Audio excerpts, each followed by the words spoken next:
நண்பர்களே, இந்த பப்பா மரத்தை பார்த்தீங்கன்னா படுகிற தருவாயில் இந்த பாமரம் இருந்தது. சின்ன கண்டாக இருக்கும்போது பார்த்தீங்கன்னா காய்கள் எல்லாம் வந்திருக்கு, பப்பா காயெல்லாம் வந்திருக்குது. ஒன்று பழுக்கிற தருவத்தை கூட நெருங்கி இருக்குது நண்பர்களே. இப்போ இந்த பப்பா மரம் முதல்ல எப்படி இருந்துச்சுன்னா பார்த்தீங்கன்னா இந்த மாதிரி இருந்துச்சு. பார்த்தீங்கன்னா இந்த மாதிரி இப்படி கீழே இருந்து கொட்டி கொட்டி கொட்டி மேலே வந்துச்சுருந்தால் இந்த இலையும் கொட்டிச்சுன்னா கடைசியாக குருத்து மட்டும் இருக்கும். குருத்து மட்டும் இருந்தால் கடைசியாக பட்டு போடும். அப்படி ஒரு கட்டத்தில் இந்த பப்பா மரம் இருந்தது. இந்த பப்பா மரத்தை நான் எப்படி காப்பாற்றினான்ற ஒரு வீடியோ போட்டு நண்பர்களே. இந்த நிலத்தை பார்த்தீங்கன்னா நிலம் எப்படி இருக்குன்னா தண்ணி ஊற்றுன பாருங்க நண்பர்களே. தண்ணியை வற்ற விடுது.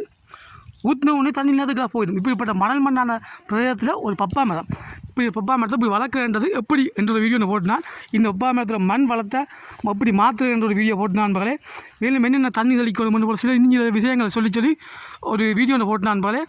இப்போ அதே வழியில் இந்த பப்பா மரத்தை காப்பாற்றி நண்பர்களே. இப்போ பார்த்தீங்கன்னா காயெல்லாம் வந்துருக்குது. இந்த காயை பார்த்தீங்கன்னா மெல்லிசாக மஞ்சள் ஆகி கொண்டு வருது. இது பழுக்க போகுது. இதை மாதிரி எப்படி இந்த மாதிரி மண் உள்ள இடத்தில், அதாவது இந்த மாதிரி மண் உள்ள இடத்துல ஒரு பப்பா கண்டை எப்படி வளர்த்து காட்டுறது என்ற வீடியோ போட்டு நண்பர்களே. அதான் டிஸ்கிரிப்ஷனில் கொடுக்குறேன் பாருங்கள் நண்பர்களே. நன்றி நண்பர்களே.